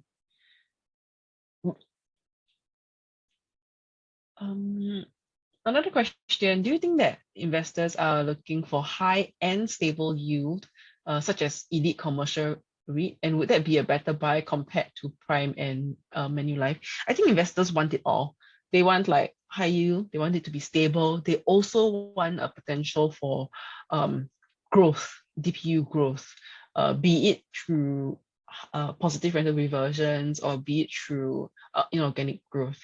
I think that elite commercial REITs, high dividend yield, and also coupled with a very, very stable portfolio is compelling. They do have some opportunities when it comes to, if let's say any of the lease breaks were exercised, and because of these, as I mentioned earlier, there's a lot of front of house operations, and that actually means that the location of these places in these DWP assets, they actually have to be relatively accessible to the public, meaning relatively central locations. There are some requirements, like for example, 5 minutes from somewhere, or like the nearest MRT or public transport kind of thing. So if let's say any of the lease breaks were executed, there could be a potential for uplift for these assets. And of course, I think when you look at Manulife and you look at Prime, especially Prime, because they are in like the Sun Belt, sorry, and also some of the growth cities, that's actually experiencing a lot of demand from a lot of secular growth tenants, like your tech, your healthcare, or life science kind of tenants. So that of course helps them with their rental growth, which has been very strong. Even in FY21, I think the rental growth was somewhere around 8%, if I'm not wrong. Yeah, or it could be double digit. Yeah, so I think overall, it really depends on what is your preference, but both of I would say our preference would actually be Prime compared to Manulife. We are also not adverse to Elite, meaning to say that we think that Elite could be a very stable dividend yield kind of play here. Yeah. So in a way, I think I'm trying to say that it really depends on your own preference to UK versus US, and also just bearing in mind that I think in the near term, Prime might actually have more rental growth, even though it is trading, I believe, at a slightly lower yield compared to Elite. I think Prime's yield is somewhere around 7-ish to 8%. Okay, sorry. I just want to answer a very quick question before I take the Capital DC questions. The question is for Ascott Residence Trust. Any idea what is the current percentage of the long stay assets compared to their total AUM? So ART in the month of March, they actually acquired 5 more assets. 4 of them are Japan rental housing assets, and one of them is a student accommodation located in Japan. That brings their percentage of long stay and extended stay assets to 17%. So it's just increased by 1%. Just do remember that Ascott has recently raised their target asset allocation for the long stay assets. Previously, they were targeting 15 to 20%. They've raised it to 25 to 30%. And we view this very positively because we think that this will actually provide some stability for the portfolio, given that even some of their master leases and their management contracts with minimum guaranteed income, those have been sort of the fixed rent was actually renegotiated during the pandemic period. So even though they were fixed master leases, some of them were converted to variable terms. So this asset class of rental housing as well as student accommodation, we think that there is income visibility given the long length of stay, as well as these assets are especially for the student accommodation in US, expected to slowly have rental growth or rental appreciation. Yeah. So we like this. Okay. I'll pass the time back to Paul for now. Okay, thanks. Thanks, Natalie. Let me just try to answer some. As for the Olam proposed reorganization, any views on the management and its recent Saling acquisition? This is obviously positive news. It will crystallize some value for Olam Agri and also help to de-gear. And it just maybe that shows that at least on paper, it shows that the 7 billion looks undervalued for their current market cap of the Olam group, since this part alone is already worth almost 5 billion, right? 5 billion, yeah, okay. Follow-up question: any target price? They don't really have a target price. It's all speculative now, because it all depends on how you want to value Olam food ingredients. Like we mentioned, the valuations could be as high as 8 billion. But again, it's very speculative right now. We really, it's not entirely clear what should be the value. But if you take Olam Agri at 5 billion, even you push this from 8 to 2, that there should still be some upside for Olam Group. But the thing is the timing. When can you crystallize the valuations for this? It's more likely going to be second half. And you know how impatient most investors are, not going to wait. It's more like it's like what's happening the next 2 days. So probably have to let the price settle down a little bit. There's probably not going to be much news flow from Olam until the results. I think if the results are good, then it will make the IPO even more attractive. Yeah, that's something to just watch out for. Yeah. Oh, hi Paul, may I know how you derive the 1186?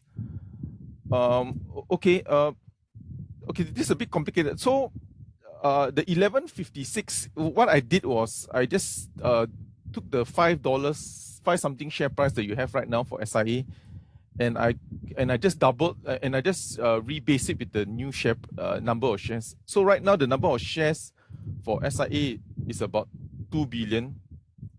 2 billion plus. So if you assume the 9 billion of mandatory convertible bonds are converted to shares, the shares will double to almost 6 billion. So sorry, it's right now. Sorry, let me rephrase. So you can just simplistically say that SIA number of shares now is 3 billion. If the bonds converted, it will double to almost 6.5 billion.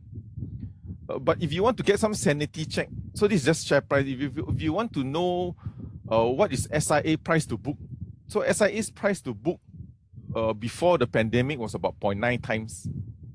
Because the share price was actually $9 before what you see on the table is $6 because they adjusted for it.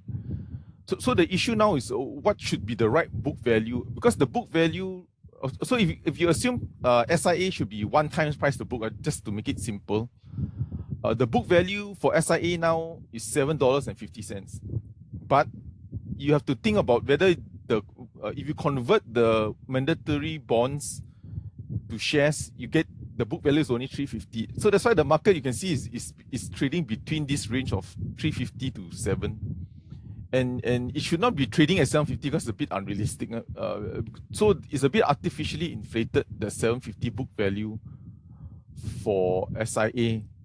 That's because to make it more complicated, the convertible bonds is like the best of both worlds. It's considered equity, but it is not part of the per share. So it's like we always say, it's the heavenly product because it's considered equity. It's not considered as debt, but it's considered as equity when you're calculating book value, but it is not diluted. That means it's not considered as per share because SIA says that they have the option to convert it to shares. So you shouldn't convert it. But anyway, it's for them to how they want to phrase it. But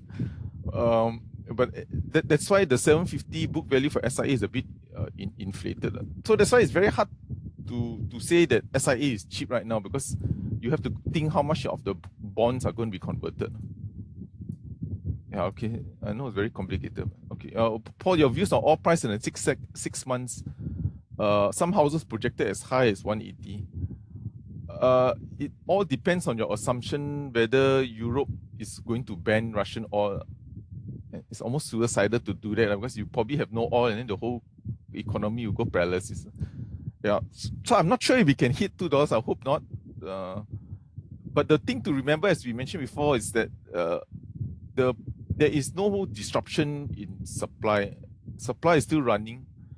I think that 100 million barrels per oil is just the sanctions are still on. So I think if you want to have a $200, you have to assume Europe doesn't take in any Russian oil, which is a bit tough right now. Since they're importing almost 2 million barrels, I'm not sure how they're going to replace that.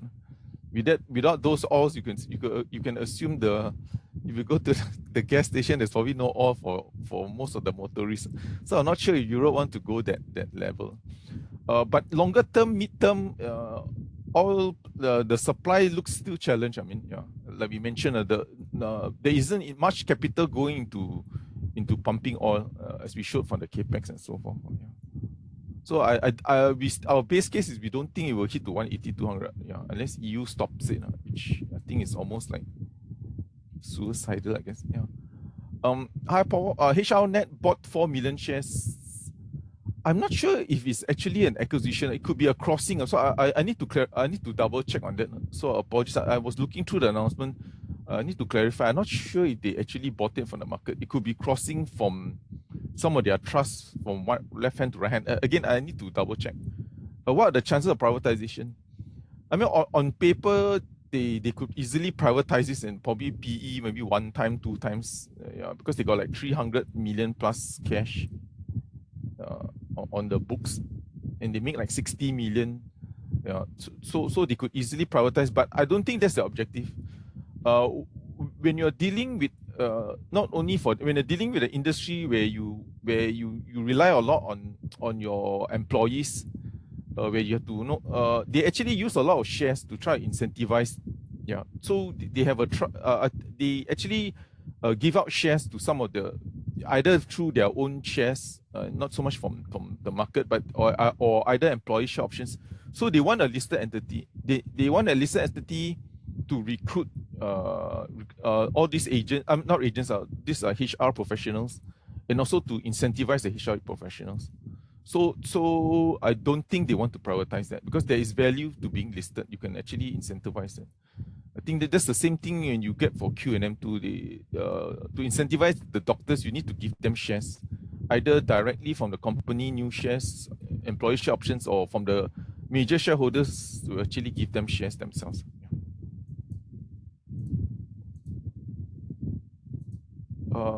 Vertex spec update. There isn't really much update right now. You just have to wait for them to announce the acquisition, and that's typical for most specs. There will be the only trading you get is that if there's some volatility, some speculation. But for those who bought it below $5, again, just a reminder, you are cash protected. It's like buying a stock below cash, and the difference this time is that when they come to voting of the D-spec event, you have the option to get your $5 back if you don't like the deal.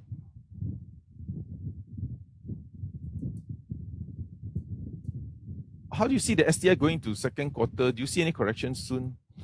Yeah, I think the STI stands out. It's going to be part of strategy. I think if you're worried about stagflation, whereby falling growth and rising inflation, the STI stands out. Not the MSCI Singapore, because you have C, right? But the STI stands out because 45% of the index is going to benefit, which is the banks, is going to benefit from rising interest rates. The other 15% of the index is going to benefit from reopening. Some of the retail malls, some of it is Genting. So that's 45, 50. So 60% of the index is on the uptrend because of all these factors. The other 10% maybe from Keppel and so forth, you get from the re-rating and Hong Kong Land when they do share buyback. So I think the STI stands out compared to the regional peers because of the interest rate cycle, because of the reopening stocks. And of course, it's also it's also the view on how you view the tech sector. So if you think that there's a big de-rating, then the good and bad of it is STI only has, because the only tech stock we have is venture, and that's only like 1.5% of the index. Yeah. Okay, I hope that helps. Can you reshare the Zoom? Yeah, sorry, I think there was some issue with the QR code. Yeah, apologies for it. Yeah. Genting Singapore is a reopening play. Is there likely to be a negative impact? No, the Genting Hong Kong is a separate entity owned by Lim Kok Teh himself. I think it's owned by the parent of Genting Singapore. And I think Genting Singapore is very careful because of the licensing they have with Singapore authorities. My own personal view is that they are very careful what they're going to park under Genting Singapore. So not like Genting Malaysia or the listed entity or the Bursa Genting that buys Las Vegas, that buys into healthcare items. But for Genting Singapore, I think they are a bit more careful of, I guess, like a better word, the CG or the corporate government's a bit more mindful. Yeah, without having to say too much. Okay, this is a bank question. Yeah, Glenn, if you answer, can you just click it so we don't have to go through. Hi Paul, with the reopening news, many shares have risen. What undervalued? Yeah, I think the reopening shares, like we showed you in the chart, I don't think it has totally risen as much. I think because you can see there's people are still, I mean the market is still having some skepticism because the borders are still not completely open, and you know we had some false starts. So I think there's still room for the reopening stocks. So that's why we still like, I mean, hate to keep on saying this, Comfort Delgro. What's your view? What's your view on venture and HRNet? We still like venture, but the recovery from venture is quite obvious because last year some of the factories shut down. So this year is going to look better because of last year shutdown.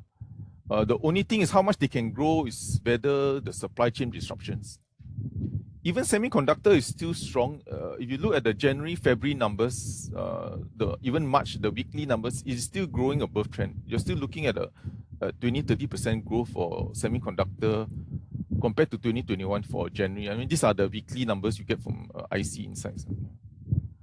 We still like HRNet. We think with the way employment growth is growing, it is still a proxy to the recovery of employment. And the other thing to note for HRNet is they are growing not only just Singapore, they're growing regional. We will probably do it in our strategy to show how they've grown their regional presence. Yeah, it used to be only Singapore, then they've gone to Shanghai, Beijing, then they've gone to Taiwan.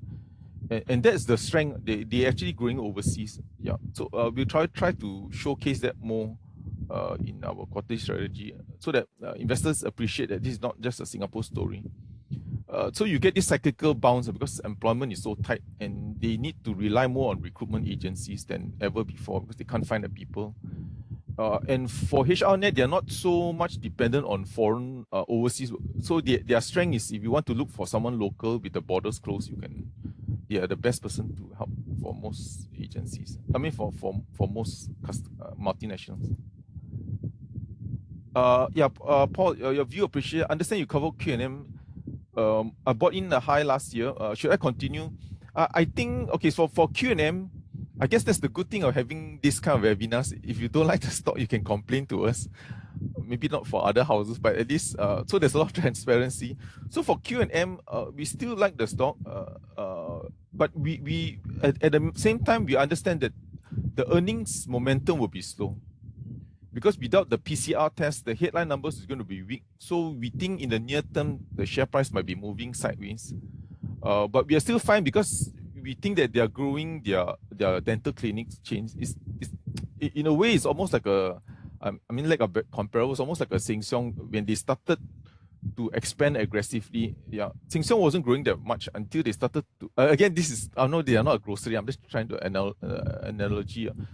The growth didn't grow that much until they started to build a huge base in terms of new stores. So likewise, we see something similar for Q&M. Their market share is only 10%, although they are the largest.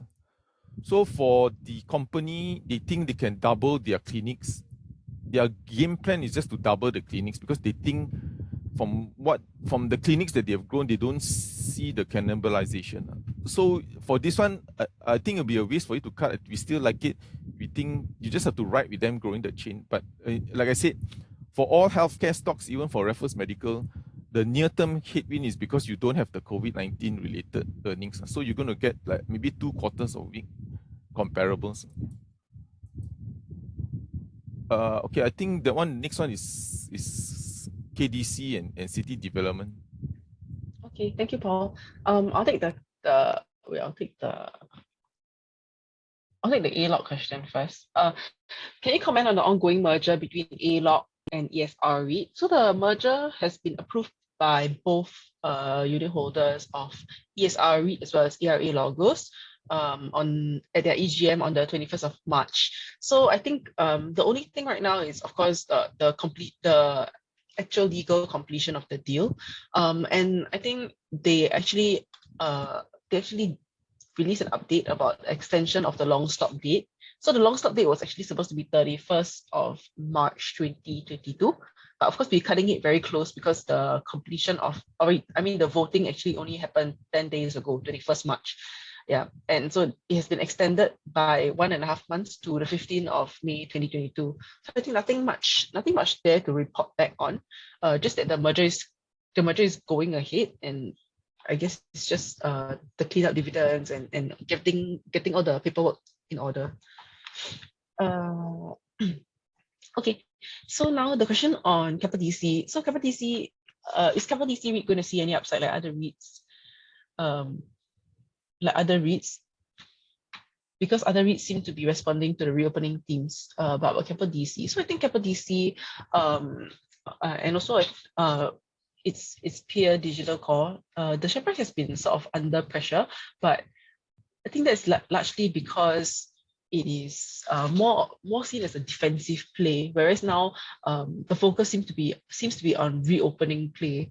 So earlier months we also saw some outflows from the industrials in favor of reopening play, and so I think this is just part of the rebalancing. If you think about it, Capital DC, although the dividend yield has improved from your below 4%, is now currently hovering around 4%. Well, that is already an improvement. If you look at the other REITs, there are still sorry. If you look at the other REITs, they are still recovering. Dividend yield is somewhere around 5% or even mid 5%. Sorry, give me a moment.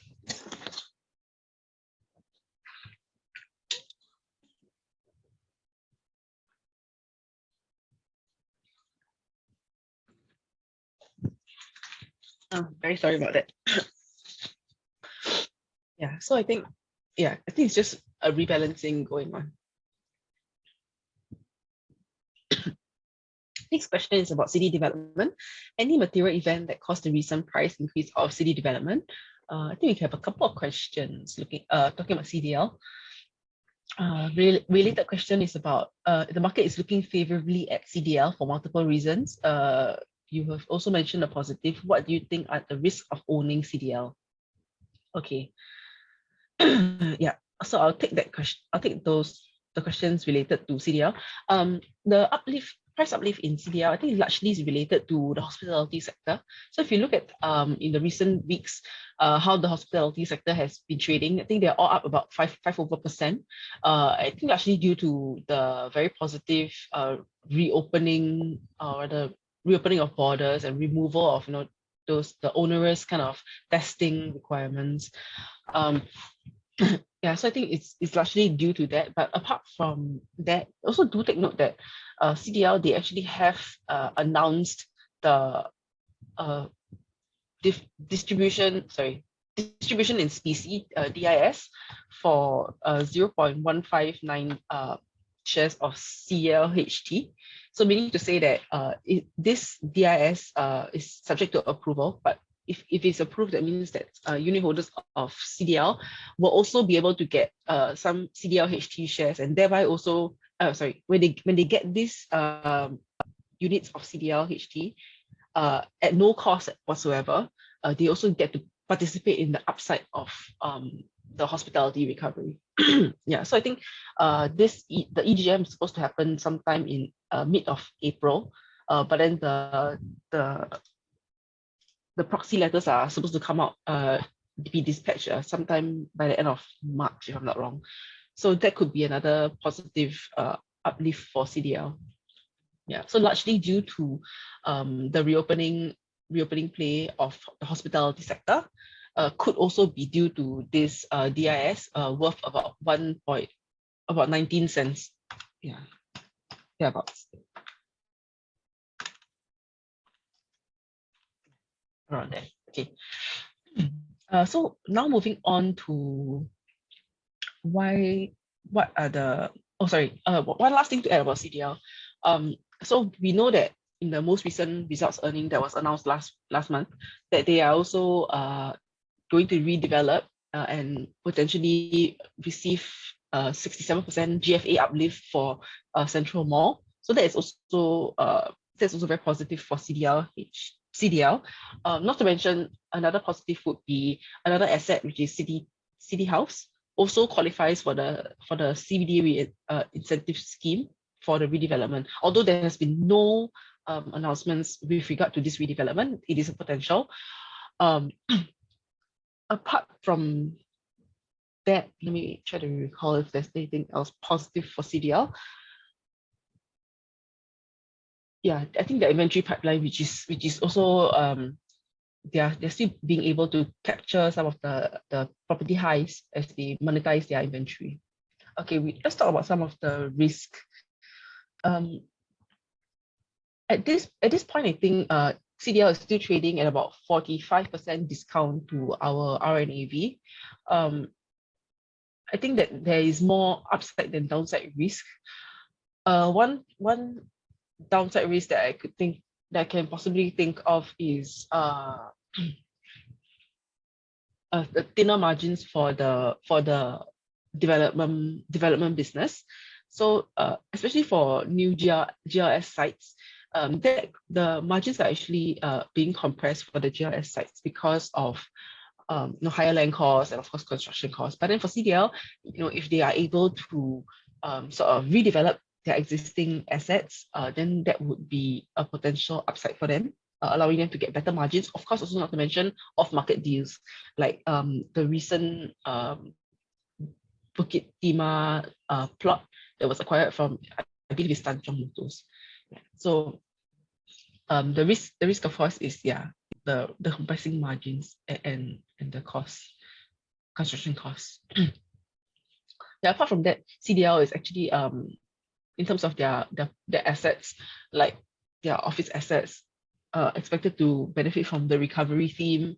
And their hospitality assets also expected to benefit from the recovery theme. Yep. Okay, I think that's about it for me.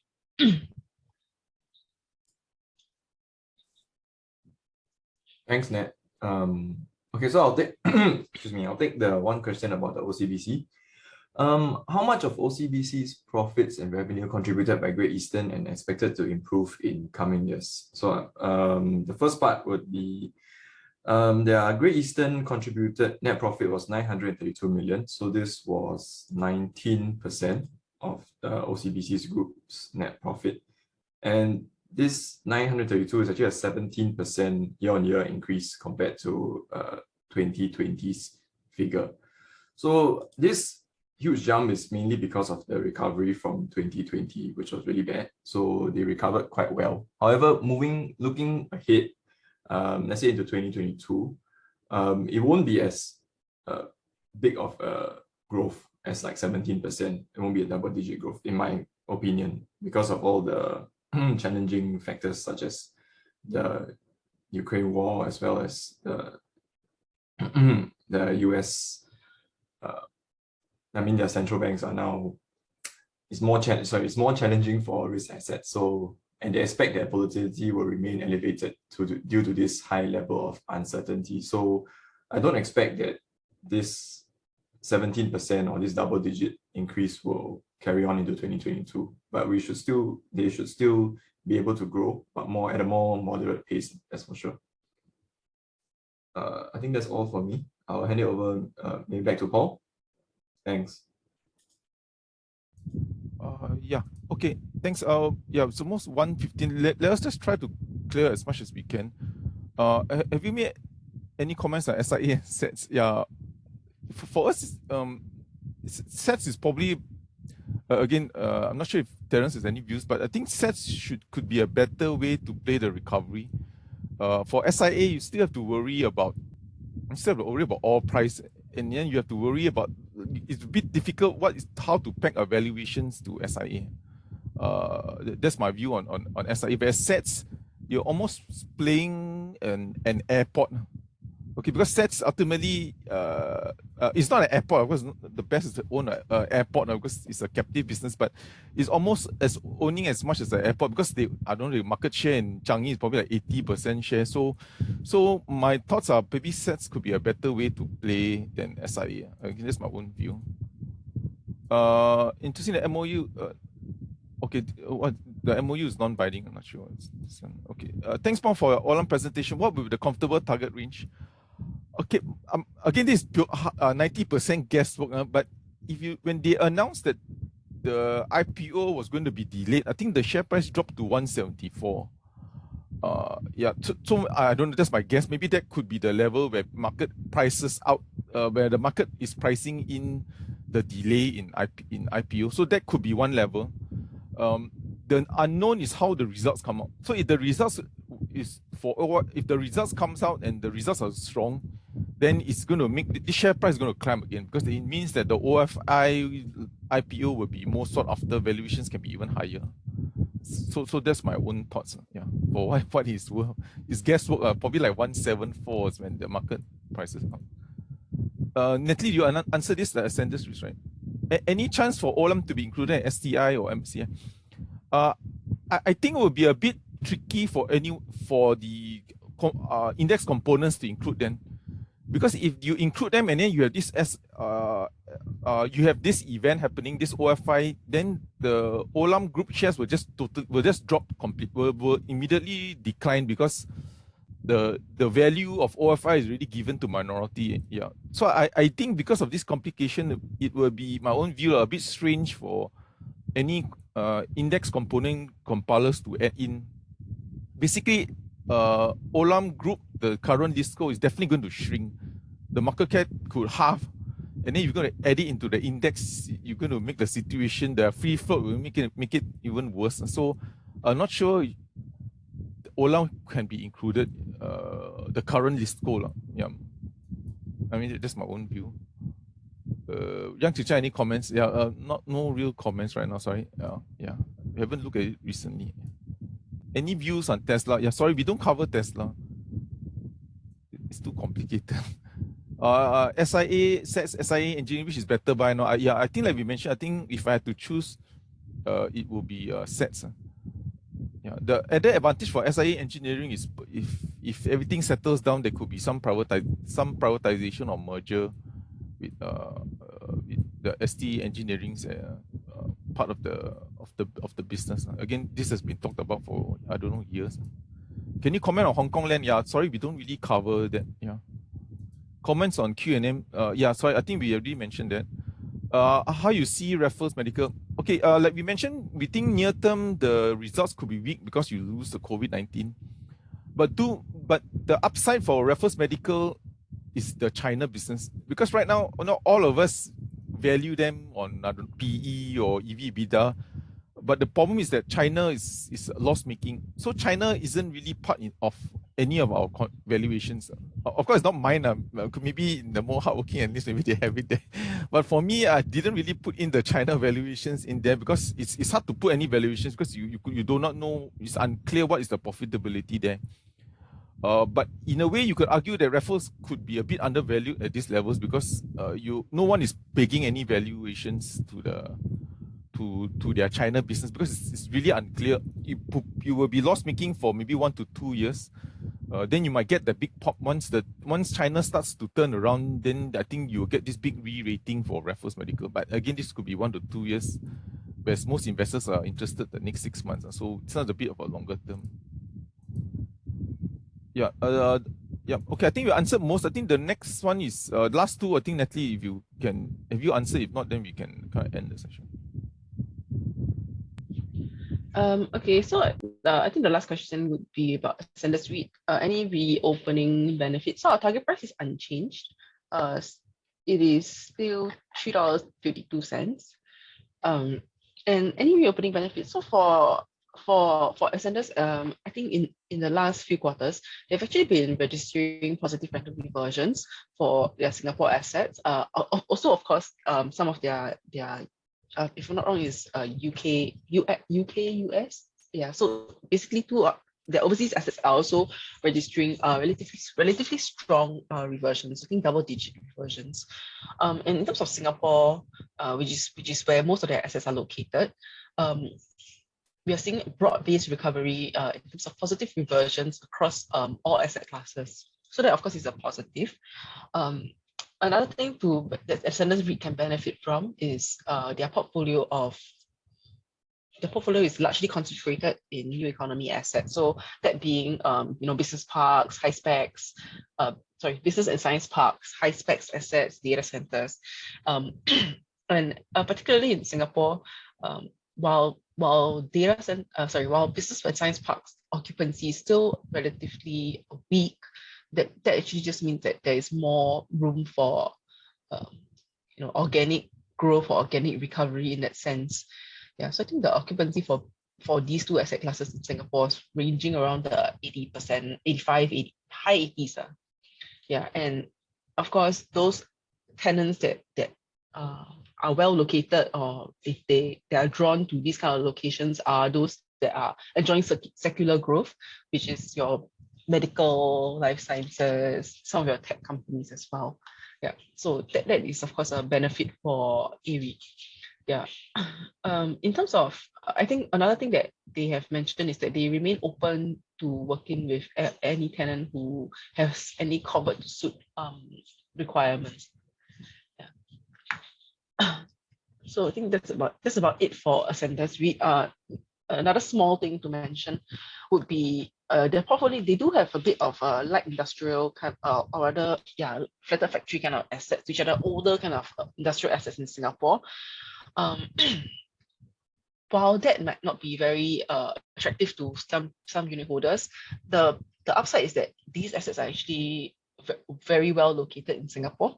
So meaning to say that there is potential to actually convert them, into, or rather redevelop them. Of course, when there is more, I think when the vacancy tightens up a bit in the market. But there's of course a potential for centers. Okay, thank you BY for sharing with us your holdings of Manulife, Prime and Elite. Yeah. Okay, I think that's about it for me. There's a last question for John, if John would like to take it. Yeah, sure, I'll take it. Our last question. Hi Jonathan, how is he going to get significant market share in the Brazilian market? Because Melly is there. So Melly is Mercado Libre. So like I mentioned earlier, Shopee's kind of business model is geared towards more low-cost ticket transactions. So their average basket size, is about a third of what Mercado Libre has right now. So I guess in a sense, they're just more focused on that portion, those kind of ticket categories. And also, I mean, Mercado Libre is big in the whole of the Latin American region, so they are spread out across, Brazil, Mexico, Peru, all the different, Colombia, all the different countries. Whereas for Shopee, they are really mainly focused just on the Brazilian market right now. I guess if you compare it to other markets, like let's say in Indonesia, where Tokopedia or GoTo now is the leading e-commerce, one of the leading e-commerce websites there. There's nothing wrong with having with trying to compete with an already established player. So hopefully, Shopee gets their strategy right in Brazil, and